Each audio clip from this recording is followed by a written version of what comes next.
오늘 저는 마지막 때의 삶이라는 제목으로 말씀을 통해서 함께 귀한 은혜 나누는 시간 갖기를 원합니다. 사랑하는 사람이 세상을 떠났을 때 사람마다 느낌이 있습니다. 그분이 길게 살았든지 짧게 살았든지 이별의 아픔이 있습니다. 그것도 사랑하는 사람일 때 더 그렇습니다. 2024년 1월 15일 월요일 헝가리 선교사로 헌신한 사랑하고 존경하는 친구 신기재 선교사님이 하나님의 부르심을 받았습니다. 그리고 2월 1일 헝가리 부다페스트 한인교회에서 천국 환송 예배를 드릴 예정입니다. 신기재 선교사님은 94년 9월 25일에 교단 선교사로 파송을 받아서 30년 동안 교회 개척 사역과 헝가리 및 유럽의 십자군 전도대 사역을 담당해 왔습니다. 공산 정권이 물러나자 선교의 불모지인 동구 유럽 선교의 개척자로서 신실하게 사역을 감당했는데 지난 2023년 11월 7일 날 목포를 방문했고요.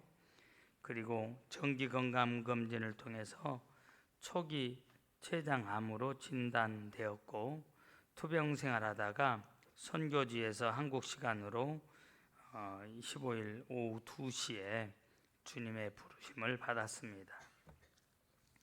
저는 친구의 죽음 앞에서 많은 생각들을 했습니다. 그 중에 몇 가지를 이렇게 골라본다면 먼저는 평소에 죽음을 잘 준비하자는 것입니다. 준비하는 삶. 두 번째는 사람은 아무리 오래 살더라도 떠나가는 사람 입장에서는 짧고 미련이 남는다고 하는 것입니다. 그리고 세 번째, 죽을 때 잘 죽자는 것입니다. 그리고 네 번째는 사람들 마음속에 기억나는 사람으로 자리 잡자는 것입니다. 그리고 다섯 번째는 인생은 아무리 길게 살더라도 이 땅에서의 마지막이 있다는 것입니다. 사방에 죽음이 널려 있습니다. 죽음은 이 세상에서의 마지막은 멀리 있는 것이 아니라고 하는 것, 언제 하나님께서 우리를 부르실지 모른다고 하는 것입니다. 영원한 하루가 없습니다. 만약에 여러분 영원한 하루가 영원하다면 지금 기쁨 중에 있는 사람은 좋겠지만 지금 힘들고 어려움 가운데 있는 분에게는 지옥일 것입니다. 그런데 다행인 것은 영원한 하루는 없다고 하는 것입니다. 하루가 시작되면 또 그 하루는 반드시 끝이 납니다. 또 영원한 한 달도 없습니다. 영원한 1년도 없어요. 시작이 있으면 반드시 끝이 있습니다. 이 세상에 어떤 동식물도 여러분 영원히 살 수는 없습니다. 때가 되면 죽습니다. 지난 시간에 산천은 유구하되 인걸은 간대없다 그런 말이 우리 말에 있지만 그건 50%는 맞다. 인걸은 간대없는 건 맞지만 산천이 유구하냐? 그렇지 않습니다. 산천도 변합니다. 썩고 없어집니다. 여러분 동물 중에 사람보다도 더 오래 사는 동물이 무엇인가 하고 제가 인터넷을 뒤져봤어요. 그랬더니 5 짐승이 사람보다 오래 삽니다. 그 첫 번째 400년 사는 것이 하나 있었는데 은상어, 이걸 심해상어라고 그러죠. 깊은 바다 속에서 사는 겁니다. 두 번째가 고래였습니다. 북극고래. 이게 200년 정도 삽니다. 그리고 세 번째가 거북인데 알데브라 거북이라고 하는 거북이 종류 중에서도 알데브라 거북이 180년에서 200년 정도 사는 걸로 되어 있습니다. 그리고 흰 긴 수염고래, 이게 일명 대왕고래입니다. 이게 170년 정도 사는 걸로 되어 있습니다. 그리고 곱상어라고 하는 최대 130cm 정도 자라는 작은 상어과에 속하는데요. 이것이 150년 정도 삽니다. 인간의 수명을 성경은 120년으로 한정을 해놓고 있습니다. 물론 그보다 조금 더 오래 사실 수는 있어요. 그런데 120년이라도 제가 목회하면서 겪은 것은 우리 대한민국 여성들의 평균 수명이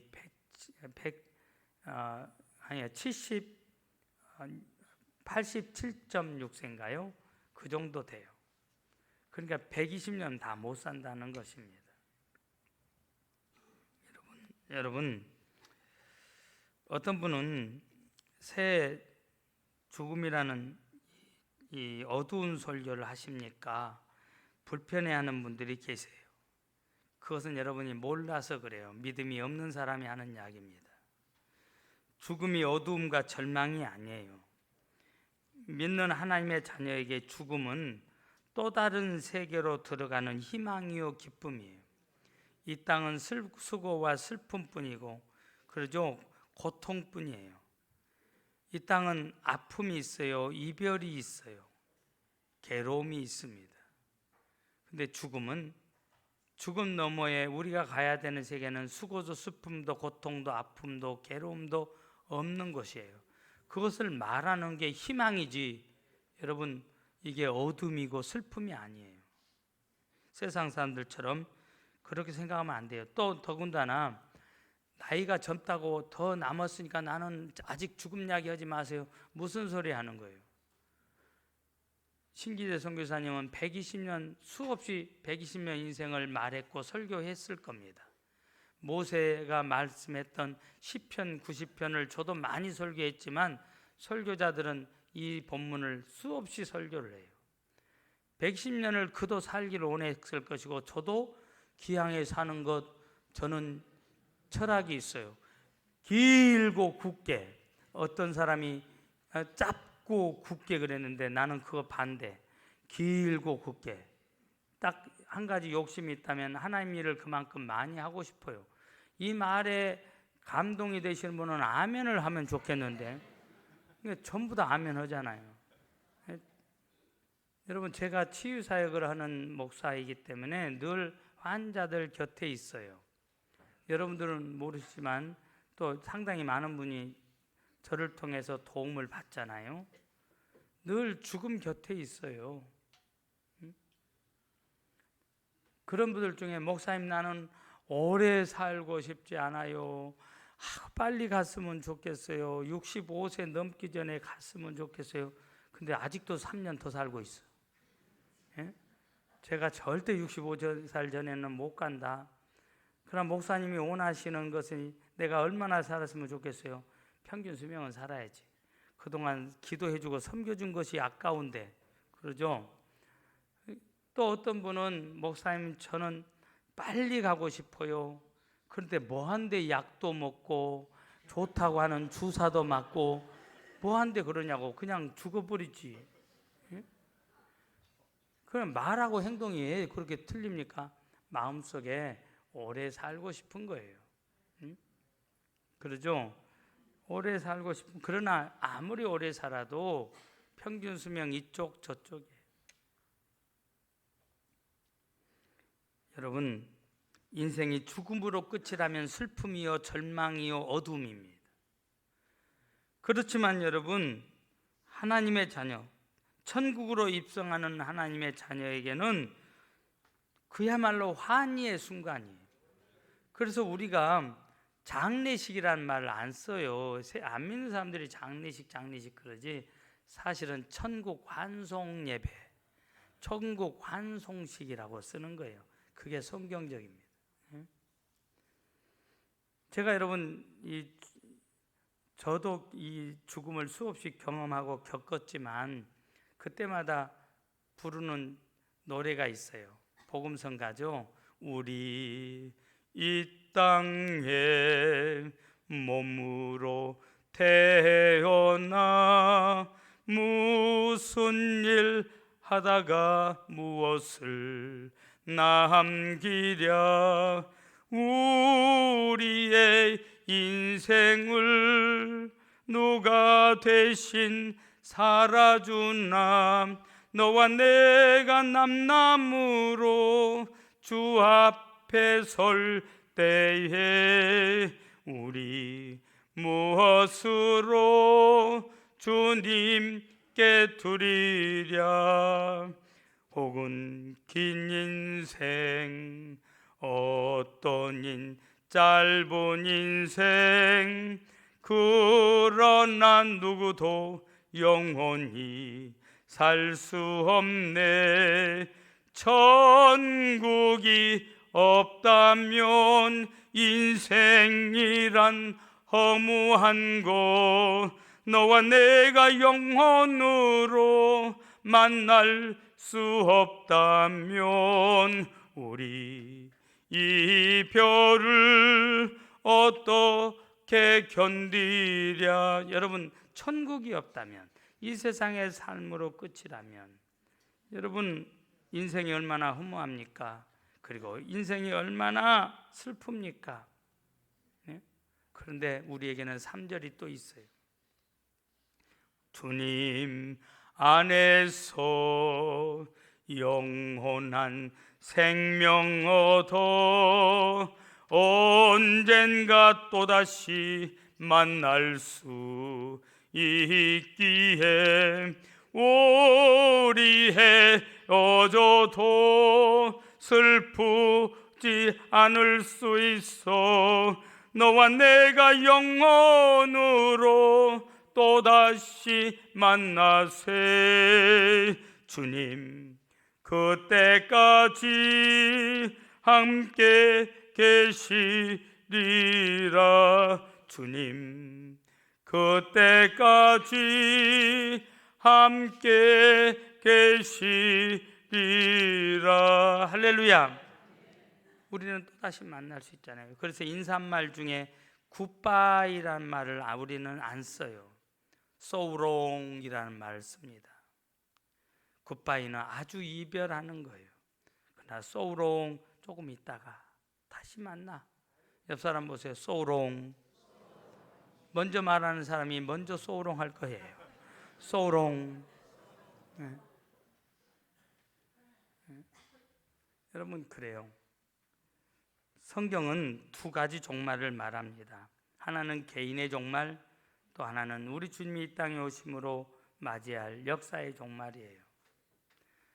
저를 비롯해서 위로 저의 연배가 되시는 분들, 또 밑으로 저의 20년 뒤에 있는 분들까지는 제가 예측하건대 개인의 종말이 더 빠르다고 저는 예측을 해요. 역사의 종말보다도 개인의 종말이 더 빠를 수 있습니다. 물론 이것도 물리적인 순서대로 했을 때, 그러나 올 때는 순서가 있지만 갈 때는 순서가 없다고 말씀드렸어요. 그러니까 항상 준비하면서 살아야 됩니다. 믿습니까? 여러분,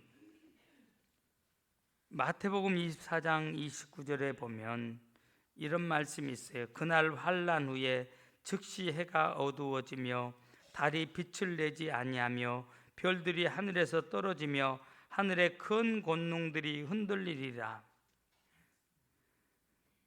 여러분, 그 고난의 기간이 지나면 해가 어두워지고 달이 빛을 내지 않고 별들이 떨어지고 천체가 뒤흔들릴 것이다.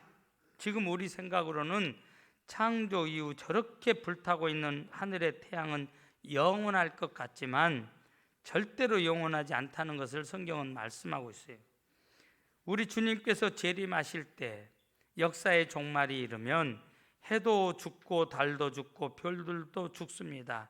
왜? 하나님께서는 그의 사랑하시는 자녀들이 오염된 세상, 더럽혀지고 병든 이 하늘과 이 땅에 사는 것을 원치 않으시기 때문에. 우리 주님께서 재림하실 때는 여러분 불신자는 심판하셔서 지옥불에 던져 넣으십니다. 지옥에는 마귀와 구더기와 불만이 있어. 지옥의 이 구더기는 절대로 죽지도 않고 바닥에 카펫처럼 깔려져 있습니다. 예수님을 믿지 않는 사람은 누구나 다 지옥에 가기 싫어도 갑니다. 그러나 예수님을 믿는 하나님의 자녀들, 그 자녀들은 병든 이 땅에도 살게 하실 수가 없으시기 때문에 하나님께서 새 하늘과 새 땅을 준비하고 계신다고 이미 2000년 전에 요한이라고 하는 제자를 통해서 주님께서 말씀하고 있어요. 또 내가 새 하늘과 새 땅을 보니 처음 하늘과 처음 땅이 없어지고 바다도 다시 있지 않더라. 또 내가 봄에 거룩한 성 새 예루살렘이 하나님께로부터 하늘에서 내려오니 그 준비한 것이 신부가 남편을 위하여 단장한 것 같더라. 여러분, 여자의 일생 중에서 가장 예쁠 때가 언제인 줄 아세요? 결혼식 할 때예요. 저도 결혼식을 했지만 이제는 주례를 하다 보니까 참 예쁘다. 화장해서 화장을 해도 변장한 것처럼 보이는 사람들이 있는데 그때는 화장을 안 해도 이쁜데 거기다 화장까지 하니 얼마나 더 이쁩니까? 참 걸작품이다. 명품 인생이다. 명품이다. 이게 저절로 나와요. 여러분, 어린아이들을 보고 있으면 참 어린아이들 그러죠? 박조, 막다고 그러죠? 해 맑다. 발음이 좀 잘 안 되는데요. 어린아이들은 냄새 자체도 다릅니다. 50이 넘으신 분들은 향수를 뿌려야 돼. 그래 안 하면 교만한 인생이에요. 그런데 어린아이에게서는 향수 안 뿌려도 향기가 납니다. 근데 여러분, 여자의 일생 중에서 그 결혼할 때가 가장 예쁜데, 그러니까 여러분, 세상의 아내들이 결혼식장에서처럼 그렇게 예쁘고 얌전하면 사실은 남자들이 살맛이 나죠. 그런데 결혼하고 3개월만 지나면, 저의 말이 아니고 세상 사람들이 하는 말, 퍼진 라면 같다 그러죠. 그래서 남편들이 살맛 나지 않다고 말을 해요. 그거는 세상 사람들 말하는 것이고요. 어찌됐든지 하나님께서는 신부가 신랑을 위해서 단장한 것 같은 아름다운 세계를 준비하고 우리를 위해서 준비하고 계시다고 하는 거예요. 믿습니까? 오늘 그 세계에 저와 여러분들이 들어갑니다. 그런데 그날이 가까이 오고 있다고 하는 거. 그날이 여러분 베드로 때보다도 지금 더 가까이 오고 있어요. 베드로 사도가 오늘 본문에서 말씀했던 그때보다도 2000년이라는 세월이 더 지났으니까 더 가까이 와 있습니다. 근데 여러분, 마태복음 24장에서 그날이 어떻게 온다고요? 그날과 그때는 아무도 모르나니 하늘의 천사들도 아들도 모르고 오직 아버지만 아시느니라. 여러분, 그날 그 시간 도적이 임하는 것처럼 여러분 우리에게 임한다고 말씀하고 있습니다. 우리는 그래서 지금 이 마지막 때를 살아가고 있어요. 이 마지막 때를 어떻게 살아야 지혜롭게 사는 겁니까? 본문이 5가지를 말씀해 주고 있습니다. 그 첫째가 정신을 차리고 살라는 거예요. 여러분, 이 정신을 차리라는 말을 언어 그대로 보면, 이 언어를 우리말로 다시 해석하면 이래요. 술 취한 상태로 살지 말라는 겁니다. 다시 말하면 술 깬 맑은 정신으로 살라는 거예요. 제가 여러분 술 취하신 분에게 물었어요. 아니, 왜 그렇게 삐뚤빠뚤 걸으시냐고. 그랬더니 내가 삐뚤빠뚤 걷는 것이 아니고 길이 삐뚤빠뚤해서 길 때문에 그런다고. 또 길이 울퉁불퉁해서 그렇지 내가 어떻게 삐뚤빠뚤 걷냐고. 저 길이 그렇다고. 이분 말로는요, 길이 왔다 갔다 한대요. 또 길이 울퉁불퉁하대요. 제 말에 공감이 되신 분들은 고개를 끄덕여보세요. 제가 과거를 묻지 않겠습니다. 길이 갑자기 툭 올라갔다가 꺼졌다 그런대요. 그래서 그거 피하느라고, 길이 왔다 갔다 하니까 그 길 쫓아가느라고 그냥 삐뚤빠뚤 걷는다는 거예요. 여러분, 우리가 술 취하면 바로 갈 수가 없는 것처럼, 술 취한 것처럼 살면 안 돼요.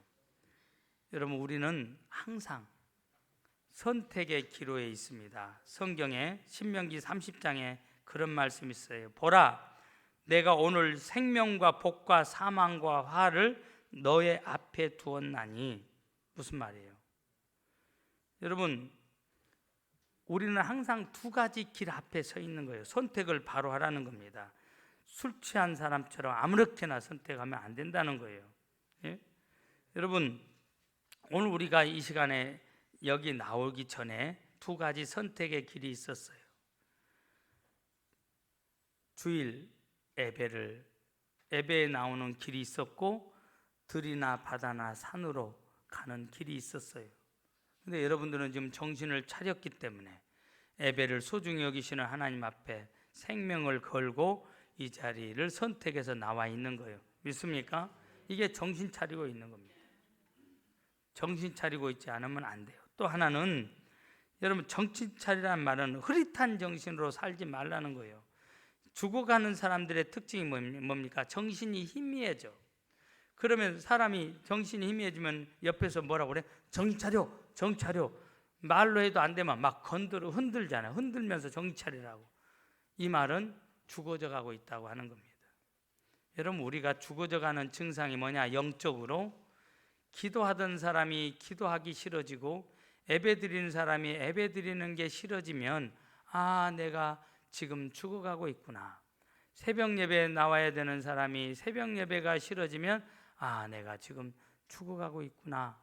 여러분, 그거 아셔야 돼요. 응? 여러분, 물어보세요. 싫어지는 것이 있냐? 싫어지는 것이 있다면 여러분, 경고등이 켜진 겁니다. 죽어가고 있는 거예요. 여러분, 남은 인생길 맑은 정신으로 반듯하게 믿음의 길을 걸어갈 수 있는 저와 여러분들 되시길 바랍니다. 두 번째, 근신하여 기도하라 그랬어요. 여러분, 근신한다는 말이 무슨 뜻입니까? 마음을 깨끗이 하고 침착하라는 겁니다. 마음을 깨끗이 하고, 그리고 막 흥분된 상태가 되지 말고 침착하게 그 상태에서 기도하라는 거예요. 여러분, 기도는 하나님의 생명줄이에요. 기도가 끊어지면 믿음이 끊어지게 돼 있어요. 사람이 죽는 것은 숨을 쉬지 않아서 죽는다고 그랬어요. 숨을 쉬지 않으니까 죽는 거예요. 호흡을 하면 사는데, 다시 말하면 기도는 여러분 육신의 호흡과 같습니다. 다시 말하면 생명줄이라 이 말이에요. 아무리 여러분 믿음이 있었던 사람도 기도하지 않으면 이제는 믿음이 없어지는 거예요. 죽어가고 있기 때문에. 직분이 있으니까 믿음이 있다, 목사니까 아니에요. 제가 기도하는 제목 중에 하나가, 하나님, 내가 은퇴 후에도 하나님을 잊지 않게 해주시고 맑은 정신으로 끝까지 쓰임받게 해주세요. 맑은 정신으로. 그리고 늘 주님과의 교통의 줄 놓지 않게 해주세요. 기도의 사람으로 살다가 그렇게 끝내게 해달라고 하는 기도를 습관처럼 해요. 습관처럼. 왜? 은퇴하신 분들을 보니까 취해져. 믿음도 떨어지고. 왜 그런가 보니까 두 가지요. 말씀 놔버리고 기도 줄 놔버리니까 그래요. 나이 드신 분들 중에 아주 예쁘게 곱게 학교는 가방끈이 없어. 그분은 우리 할머니들, 그런 분들이 참 늙어 가실수록 고상하고 많이 배운 사람보다도 그러죠. 인생의 경험이라고 하는 지식이 커서 참 멋있게 아름답게 늙는 분들을 봐요. 한결같은 공통점이 있습니다. 기도의 사람이에요. 기도의 사람. 하나님과의 소통의 줄을 놓지 않는 사람. 말씀과 기도만이 하나님과 소통하는 길이라고 말씀드렸잖아요. 여러분, 이 세상에 아무리 황막하고 힘들어도 기도하는 사람이 있는 곳에는 하늘의 샘이 터지는 줄 믿으시길 바랍니다. 예? 그래서 우리가 하나님께 기도하는 거예요. 항상 잘 나가는 거 아닙니다. 힘들고 어려운 순간이 와요. 그때 가서 기도해 보려고 막 몸부림치지만 여러분 그게 안 돼. 영적인 습관이 안 들어져 있는데, 잘 나갈 때도 못 했는데, 건강할 때도 못 했는데 아플 때 되어진다고요? 여러분 가끔 문병을 가보면은 이상한 책들이 놓여 있어. 예? 아니 아프신 분이 여러분 진짜 아프면 책 보기도 싫어요. 저도 책 가지고 가봤지만 책 안 봐집니다. 그런데 뭐 정치학 원론, 경제학 원론 이런 책을 옆에다 둬요? 안 봐진다니까요. 그건 설 아픈 것이고 쇼하는 것이에요. 진짜 아프면요 기도가 안 나옵니다. 그런데 어떤 사람은 기도를 하냐? 기도가 안 나올 때 성령님이 기도하는 사람에게는 힘을 주세요. 기도할 수 있도록 생각을 바꾸십니다. 자꾸. 예? 기도하고 싶은 마음이 솟아나기 시작해요. 영적인 샘물이 터지기 시작합니다. 처음에는 똑같아요. 안 믿는 사람이나. 힘들 때는 아무것도 생각이 안 나고 다 귀찮아져. 그런데 평상시에 기도해 놨던 사람은 성령님이 계속해서 펌프질하고 있는 걸 느껴. 그러면서 깊은 기도를 하기 시작하는 거예요. 그러면서 주님을 만나는 거예요. 믿습니까? 예. 세 번째, 여러분 열심으로 서로 사랑해야 된다 그랬어요. 성도는 두 군데 늘 서게 돼 있어요. 하나님 앞에 서는 성도의 자세는 기도하는 것이고, 사람 앞에서는 여러분 사랑하는 거예요. 사랑. 응? 하나님께서 우리 주위에 가족을 주시고 친구를 주시고 사랑하는 교우들을 주시고 또 이웃을 붙여주신 것은 미워하라고 붙여주신 것이 아니에요. 사랑하라고. 서로 사랑하라고. 사랑은 일방이 아니요 쌍방이라야 돼요. 서로 사랑해라. 셰익스피어가 쓴 글 중에 셰익스피어가 유명한 말을 한 게 있어요. 사랑에 대해서. 사랑은 장님이 되는 것이다. 미움은 현미경이 되는 것이다. 사랑은 장님으로 상대를 보는 것이고 미움은 현미경으로 상대를 바라보는 것이다.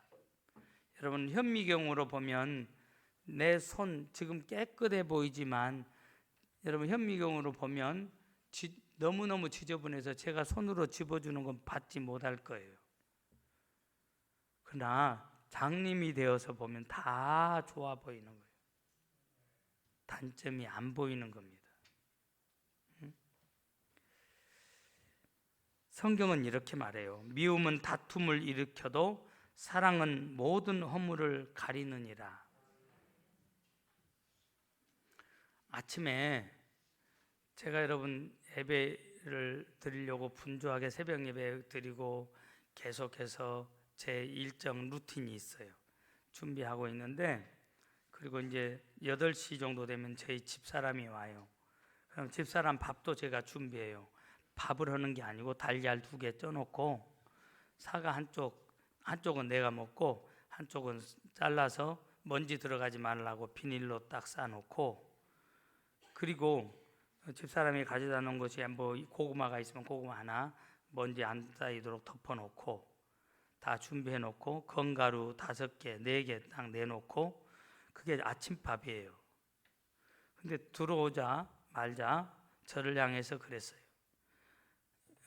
목을 어떻게 관리 잘못했다는 것을 지금 나무라는 거예요. 인터넷으로 오늘 새벽에 내가 못 나오고 인터넷으로 이렇게 온라인으로 봤는데 당신이 찬양을 하다 말다 하니까 은혜스럽지 못하더라. 그 말 들으니까 짜증이 촥 나는 거예요. 내가 관리한다고 했지만 목이 잘 안 나서 가지고 그러는데, 그러니까 화가 나서요. 마음에 화가 나니까 왜 당신은 오자마자 신랑이 아픈 것만 단점만 지적을 하냐? 지금 긴장해 있는데 예배를 앞두고 그런 이야기를 제가 왜 오자마자 그런 이야기만 하냐? 근데 성령님이요 저를 깨우셨어요. 저희 집사람이 시술을 앞두고 있잖아요. 마음이 본인도 불안할 거예요. 근데 갑자기 집사람이 그러다가 가버리면 어떻게 되지? 그러면 잔소리 해줄 사람이 없잖아요. 잔소리 해주는 사람, 그 사람이 고마운 사람이죠. 내 마음을, 불편한 마음을 확 바꿔버리신 거예요. 저 양반이 많이 본인 문제로 불안해하겠다. 그리고 나에게서 잔소리 해주는 여자들이 떠나버리면, 그래도 우리 어머니 잔소리 해줄 때가 좋았는데 지금은 못해, 요양원에 계시니까 못하죠. 또 가장 가까이서 그래도 유일한 야당이 있어야 되는데, 그러죠? 갑자기 주님 제가 잘못했습니다. 갑자기 고마운 존재로 바뀌는 거예요. 사랑의 안경을 써주시니까 이제 그것이 제가 너무 미안한 것이 되는 거예요. 미안한 것이. 여러분, 그래요. 똑같은 사람인데 내가 어떤 안경을 쓰느냐에 따라서 내가 천국을 경험하기도 하고, 그러죠? 지옥 가까이 가기도 해요. 현미경으로 보면 안 되고요. 옆에서 나를 간섭해 주는 사람이 정말 고마운 사람이고 사랑해야 되는 대상이에요. 믿습니까? 네. 그러니까 여러분, 열심으로 서로 사랑하도록. 왜? 나중에 후회하면 안 돼. 나중에. 네 번째, 서로 봉사해야 된다 그랬습니다.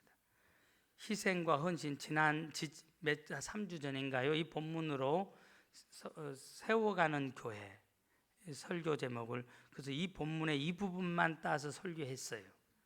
그래서 이거는 길게 말씀을 안 드리려고 그러는데, 이 봉사는 헌신과 희생이 필요합니다.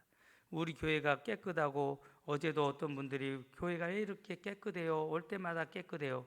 그때 제 마음속에 고마운 분들이 막 스쳐 지나갔어요. 기분이 엄청 좋잖아요. 그런 이야기 들으면. 우리 여전도회원들, 젊은 여전도회원들 청소, 화장실 청소 다 해주고, 또 남전도회원들, 여전도회원들 본당 청소하고 복도 청소해주고, 또 늘 수고하시는 우리 권사님, 이런 분들이 쫙 스쳐 지나가는 거예요. 그래요. 그분들의 헌신과 희생이 있었기 때문에 가능한 겁니다. 너무 고맙잖아요. 제가 여러분 베트남 여행 중에 회개했던 내용이 있어요. 양심이 찔려서.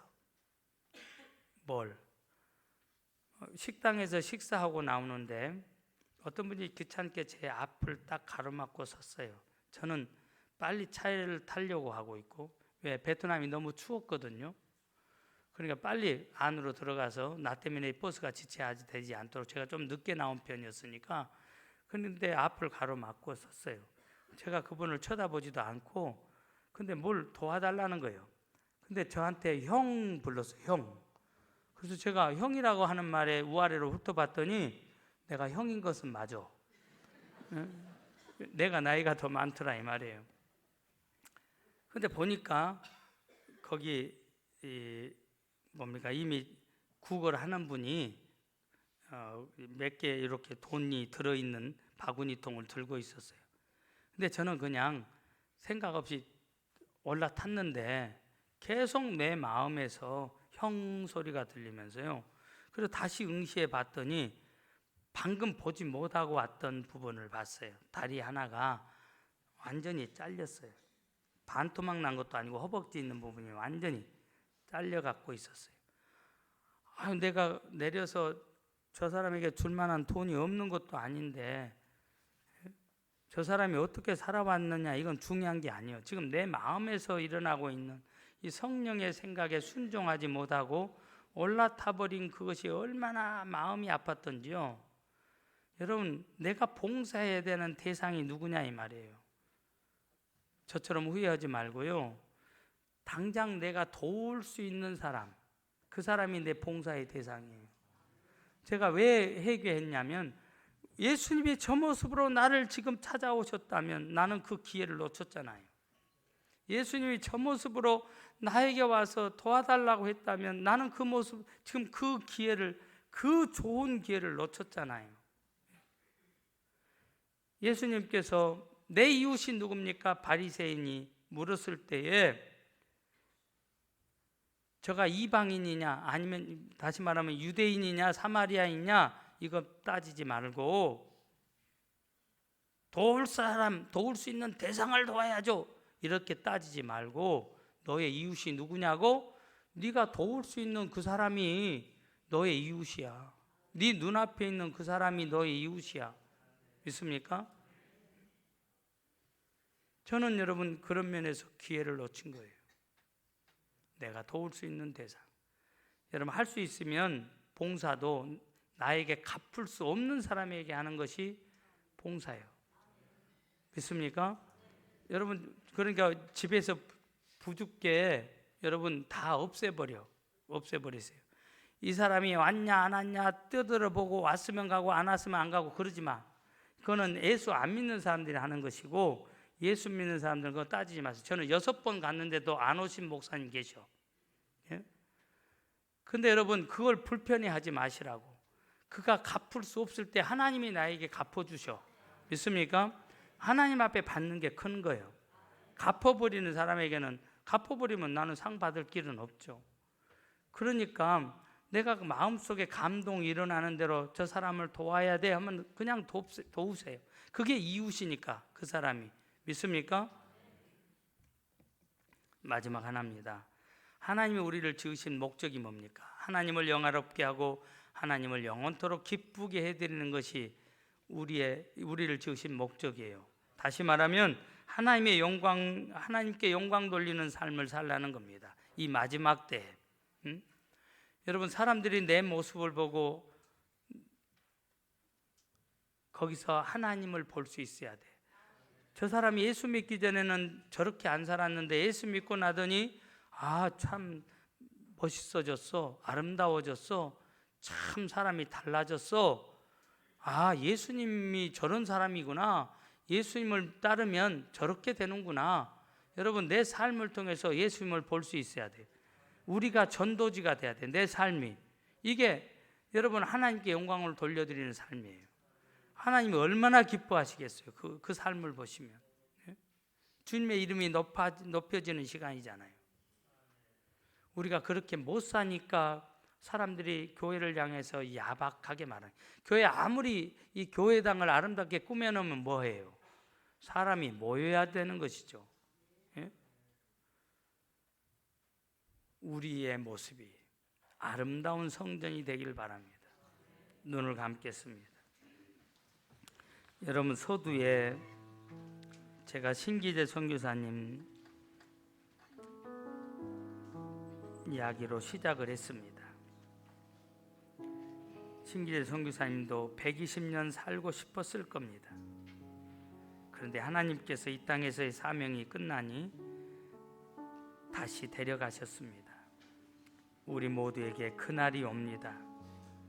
역사의 종말이 됐든지 개인의 종말이 됐든지 그때 준비된 신부로 신랑을 맞이할 수 있기를 원합니다. 정결한 신부로 신랑을 맞이할 수 있기를 바랍니다. 여러분의 입술로 고백하세요. 우리의 남은 삶이 얼마나 더 남아있는지 모르지만 사는 날 동안 주님의 거룩한 신부로 살겠습니다.